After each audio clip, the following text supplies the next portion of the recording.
In our headlines on this Tuesday, August 18th, here in South Korea, President Lee Jae-myung chairs his regular cabinet meeting on this Tuesday and urges stronger defense capabilities and steady progress toward wartime operational control transfer, while calling for faster development of a nuclear-powered submarine. Meanwhile, U.S. President Donald Trump orders cuts to South Korea-U.S. defense drills just ahead of this year's int'l Freedom Shield exercise, while asserting that North Korea's Kim Jong Un has responded to his offer of talks. And torrential rainfall in Gyeongsang-Namdo province this past weekend triggers a deadly landslide in the city of Geoje that takes one life, injures others, and forces hundreds out of their homes. President Lee Jae-myung has called for sustained progress toward wartime operational control transfer, as well as that toward the building of a nuclear-powered submarine. Yoon Jung-min starts us off.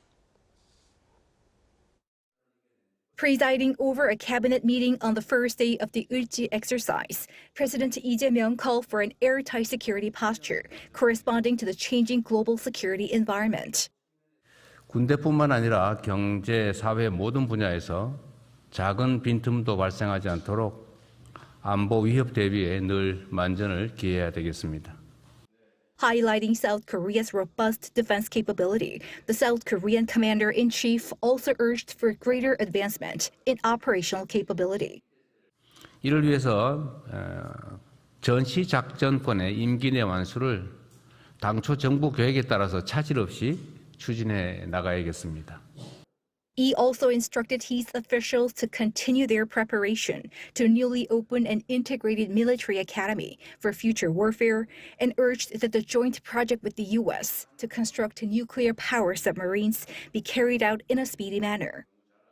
동맹이 굳건해야 안보의 근간이 더 튼튼해질 것이고 또 우리 자신의 힘을 키워야 동맹으로서의 가치와 필요성도 더 커지게 됩니다. Earlier, he presided over an int'l National Security Council meeting and reviewed the country's ability to mobilize its full capabilities in times of conflict. President Lee said the drills were designed to protect the lives of the people and were defensive in nature. The four-day nationwide civil defense drills run parallel with the South Korea-U.S. combined defense exercises. With the installation of new leadership in the ruling Democratic Party, the president also called for cooperation, apparently sending a message not just to the opposition, but also to the DP, which went through a factional conflict during its leadership contests. 국민의 삶을 외면하고 서로를 적대시하는 백해무익한 정쟁보다는 대체불가 대한민국을 만들기 위해 다 함께 손을 맞잡을 때입니다. Yoon Jung-min, Arirang News. Meanwhile, U.S. President Donald Trump claims North Korea's Kim Jong Un has responded to his outreach while defending his decision to scale back joint defense drills with South Korea. Our Cho Young-un covers his latest remarks. U.S. President Donald Trump said Monday that North Korean leader Kim Jong Un had responded to his request for a dialogue between the United States and North Korea. Speaking to reporters in the Oval Office, Trump was asked whether he had received a response from the North Korean leader. How do you know he hasn't responded? Has he? Yeah, he has. When asked where the talks currently stand, Trump said they were very positive. Trump offered no further details about when or how Kim responded or what the North Korean leader said. He did say that Kim has always treated him with great respect and added that the two leaders have a good relationship. Trump also defended his decision to scale back joint military exercises with South Korea, saying the move would make the situation with the North safer. No, I'm making it much safer. You see, I'm actually making it much safer. Kim Jong Un has always treated me with great respect, and we met on numerous occasions, actually, two primary occasions, spoken and spent time. I understand him, he understands me. You're doing war games. I get along with him. Trump called for fairness, citing South Korea and NATO allies and arguing that the U.S. cannot continue protecting other countries without greater support from them. Earlier Sunday, Trump said in a post on Truth Social that he had instructed Defense Secretary Pete Hegseth to substantially reduce joint military exercises with South Korea. Trump said he was not happy about U.S. participation in the exercises, citing the cost and his very good relationship with the North Korean leader. He also claimed that South Korea had recently declined to join the United States in the denuclearization of Iran. Trump also emphasized that the United States maintain a good relationship with South Korea as well. Jo Young-in, Arirang News. Now, Mr. Trump's claim that North Korea's Kim Jong Un has replied to his recent remarks, that is, stands in sharp contrast to the regime's silence to President Lee Jae-myung's overtures made this past Saturday. Our Kim Do-yeon explains. On National Liberation Day, President Lee Jae-myung proposed ending the 73-year armistice, which yielded zero response from North Korea so far. The effort comes as Seoul seeks direct engagement with Pyongyang to break the deadlock. It wouldn't have to mention denuclearization at all, and so this is possibly a way where they can bring North Korea in.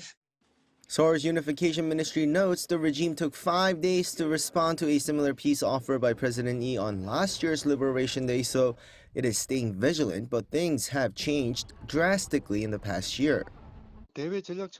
By maintaining strategic cooperation with China and Russia, the regime is gaining unprecedented benefits.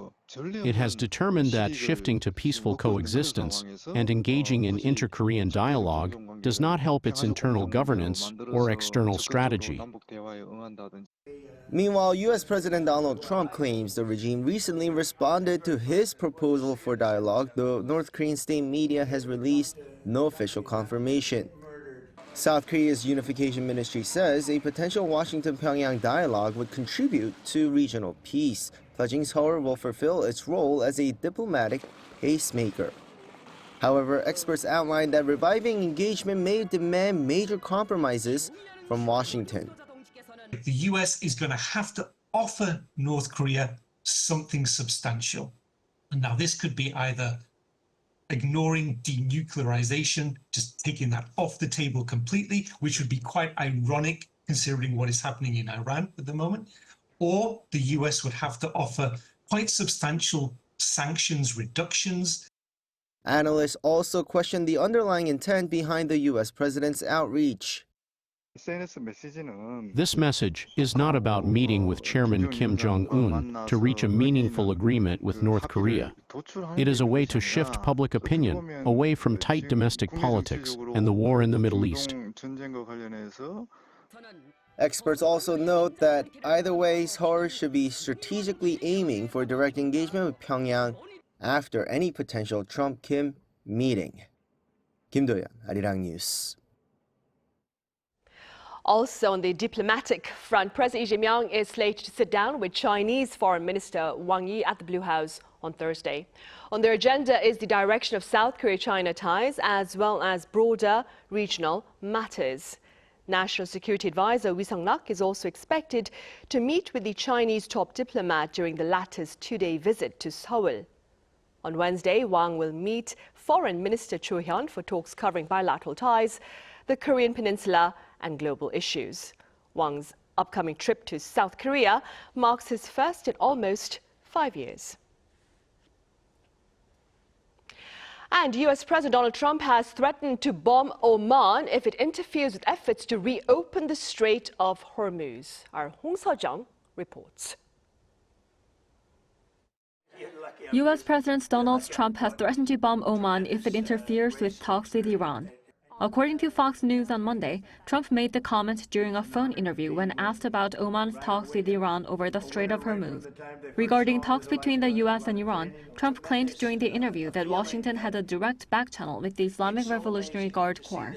However, IRGC spokesperson Hossein Mohabi called Trump's claim a delusion and denied that talks had taken place between Iranian and U.S. officials. The remarks came as the 50-day Memorandum of Understanding between the U.S. and Iran expired on Monday, with Trump telling the BBC that he would not be seeking an extension. Only a few hours before the threat was made, Iranian officials had described talks with Oman as positive. Talks between Iran and Oman are proceeding with determination. Trump's apparent unwillingness to extend the MOU follows comments from Iran's foreign minister, who said earlier this month that the full reopening of the Strait of Hormuz would depend largely on compensation from the U.S. for having violated it. Reports also emerged that Iran has taken advantage of the ceasefire to enhance its military capabilities. According to the Wall Street Journal, an IRGC spokesperson said that Iran had accelerated missile production and improved missile accuracy during the ceasefire. Amid the uncertainty, the U.S.'s stance on Iran's denuclearization remains firm. Look, we're in there for one reason. Iran cannot have a nuclear weapon. It could be a long time behalf, but Iran cannot have, it's very simple, they can't have a nuclear weapon. Trump added that he was in no hurry to bring the war to a close. Meanwhile, Reuters said Iranian officials have responded that they will take a fully offensive military posture as the talks with the U.S. fall apart. Hong Seo-jung, Arirang News. Meanwhile, after some 100 days stranded in the Strait of Hormuz, the crew of HMS Taun has returned to South Korea and is offering a first-hand account of life aboard a ship caught in the crossfire of the Middle East conflict. Our Kim Jong Un has this story. War between the U.S. and Iran broke out in late February, shutting down the Strait of Hormuz. The closure stranded hundreds of vessels, including 26 Korean ships. Among them affected was An Jung-hwan, a veteran cook who was aboard the HMM Taun. That ship entered the strait just a day before war began, with An unaware of what the next 100 days had in store for him. When I first came aboard, an oil storage facility in Dubai was on fire. Even then, the war still felt distant. But the very next morning, a projectile landed just 40 meters from our ship. Rushing to the safe zone, I finally realized that we were standing right in the middle of a war. Drones filled the skies during the day, while missile trails were visible at night. All lights aboard had to be turned off to avoid being spotted. There's a common radio channel all ships have to stay tuned to. There we could hear every warning. Iran threatening ships that didn't turn back, and the US warning back. Even without seeing it, I could feel the danger. I never thought it would last this long. If only I knew when it would end, I would have had some hope. Sleepless nights and stress became the norm. In early May, an explosion struck the vessel Namu, another of HMM's ships. An investigation later confirmed a military attack, with Iran blamed for the strike. The town was close by when the attack occurred. The Namu was just 2 to 3 kilometers away, and with nothing blocking the view at sea, it felt even closer. I was working when an urgent announcement told us to rush to the citadel. I thought, we could be next. It was terrifying. Tensions had eased by then and many ships had moved toward Dubai. We thought we could finally leave, but the attack sent us back deeper into the strait. As the ships cook, putting food on the table each day was another challenge. Food prices jumped more than 10-fold. Curry powder or sesame oil that normally cost $7 went for over $100. Korean products were hard to come by because the blockade kept ships out. Even basic food supplies had to come by small supply boats at an extremely high cost. After the U.S. and Iran signed the ceasefire MOU in June, most stranded Korean vessels were able to leave the strait, but there are still Koreans aboard vessels in the region. I feel the seafarers still out there are being forgotten. I just hope people remember them until they make it home safely. After a break following 100 days stuck in the Strait of Hormuz, An returns to sea this week. For others still passing through the region, tensions remain high as attacks on commercial vessels continue. Kim Jong-un, Arirang News, Busan. And in other news now, international airfares are set to soar in September as fuel surcharges jump to level 21 amid a 25% surge in oil prices. According to authorities here, the exact amount will vary depending on the airline, but the rise is expected to be felt most on long-haul flights after 3 months of declines. Korean carriers set monthly surcharge tiers up to level 33, based on the average spot price of the mean of Platts Singapore and Asia-Pacific fuel benchmark. Moody's Ratings has sharply raised its 2026 growth forecast for South Korea, citing chips and overall exports. Our economics correspondent Kim Bo-kyung explains. Global credit appraiser Moody's Investor Service has raised South Korea's economic growth forecast for this year on the back of the semiconductor boom. According to its latest report on the country's sovereign credit rating, Moody's expects the Korean economy to grow 3.5% this year and 2.7% next year. This is nearly double its previous forecast of 1.8% for this year, released just 6 months ago in February. It is also a 1 percentage point increase from 2.5% forecast in its Global Economic Outlook released in May. Moody's makes a positive forecast, citing the semiconductor supercycle and strong exports. With strong chip demand and limited alternatives to South Korean suppliers of high-end memory chips, Moody's says that the semiconductor cycle is expected to remain strong at least through the middle of 2027. Backed by a very strong chip boom, goods exports rose 51% in the first 7 months of this year from the same period last year. Moody's also highlights the government's mega projects aimed at fostering 3 key areas: semiconductors, AI data centers, and physical AI. Moody's added that if these efforts are a success, South Korea could boost productivity and raise the country's potential growth rate. Amid continued excess tax revenue and an improved growth outlook, Moody's said the South Korean government's fiscal position is likely to be better than previously expected. It forecasts the fiscal deficit at 3.8% of GDP this year, 0.1 of a percentage point better than the government's initial target. Kim Bo-kyung, Arirang News.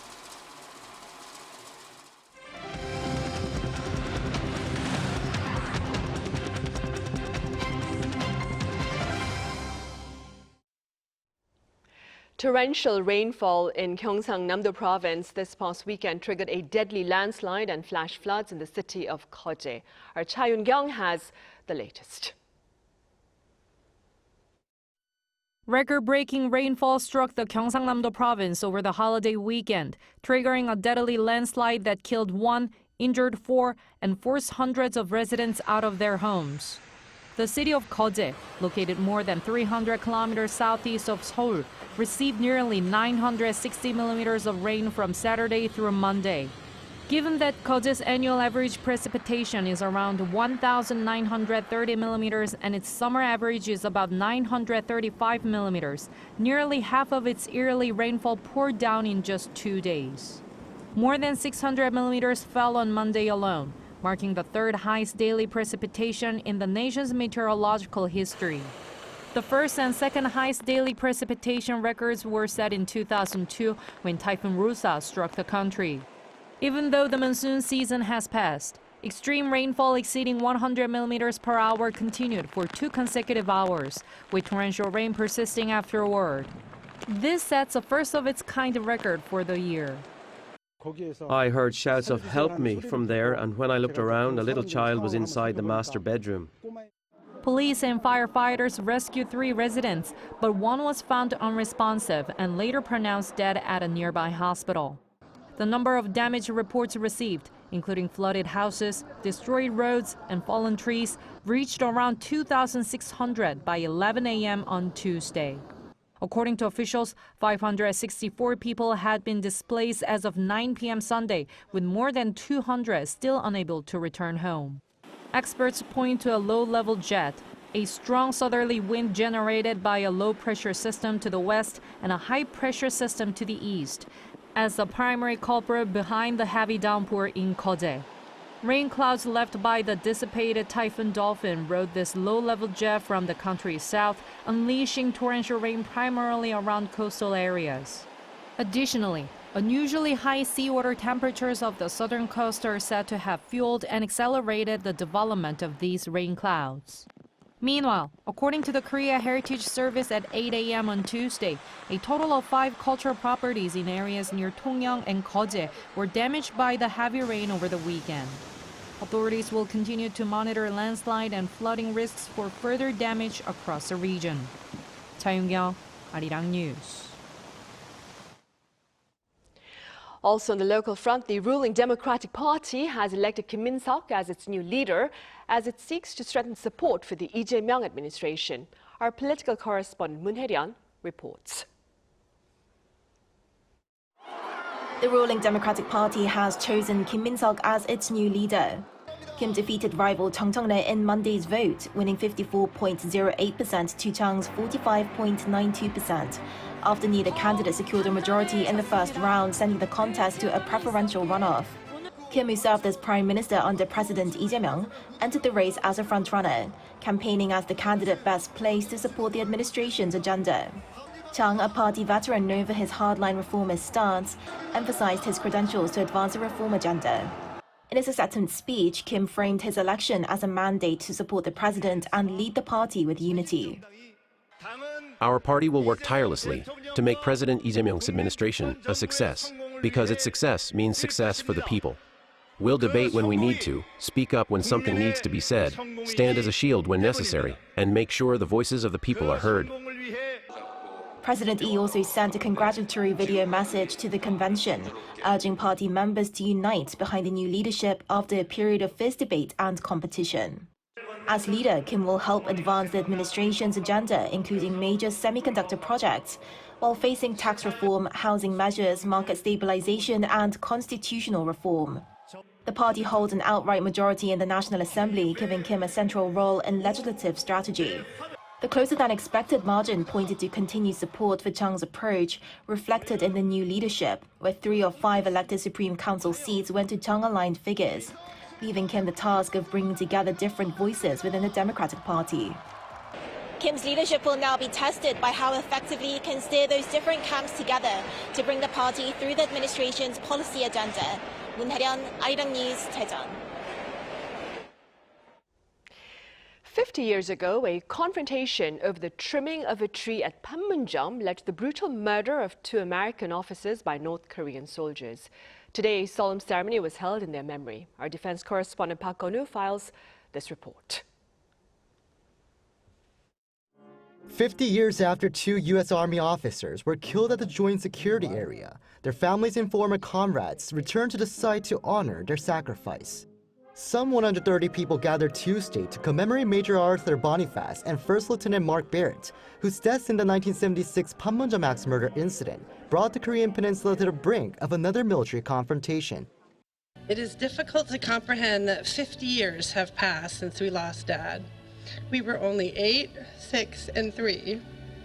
As adults, we have come to fully appreciate his courage, character, and sacrifice. His legacy continues through the generations gathered here today. On August 18, 1976, Major Boniface and First Lieutenant Barrett were killed by North Korean soldiers while supervising a routine tree trimming operation inside the joint security area. The attack sharply escalated tensions on the Korean Peninsula, prompting the U.S. and South Korea to launch a large-scale operation 3 days later. They returned to cut the tree down completely with overwhelming force to display military might. Among those returning to the JSA on Tuesday was retired Major Kim Moon-hun, who served as a South Korean company commander at the time. Boniface and Barrett were gentlemen and warm-hearted men who loved their families. They were outstanding soldiers, whom I have great respect for. I will never forget the sorrow of losing my comrades, nor can I forget the families who have lived with that pain. Half a century later, South Korean, U.S. and United Nations Command troops continued to serve together at the JSA. Peace is not a natural state. It is a fragile condition that must be guarded, fought for, and sometimes, tragically, paid in blood. The Republic of Korea, United States, and United Nations Command soldiers from across the globe continued to stand exactly where they stood. 5 decades after the incident, Tuesday's ceremony served as both a tribute to the 2 fallen officers and a reminder of the security partnership that continues at the JSA today. Park Gun-woo, Arirang News.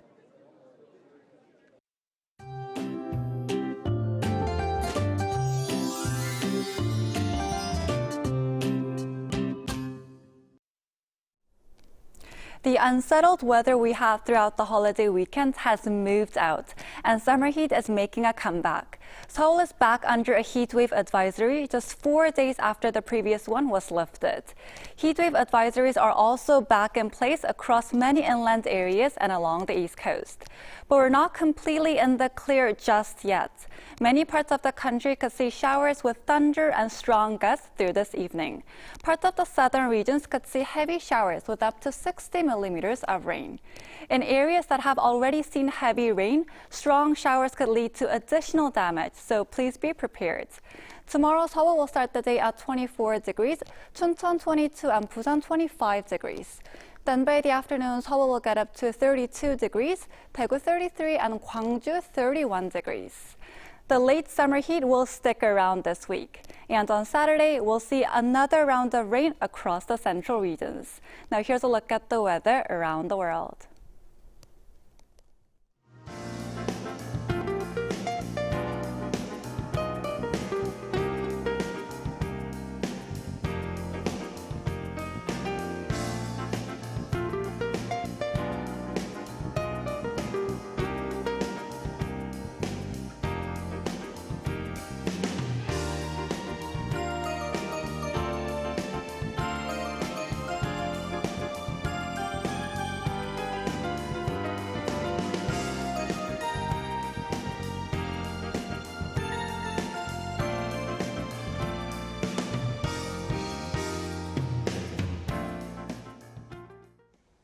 Those are the headlines at this hour here in South Korea. As always, thank you for watching.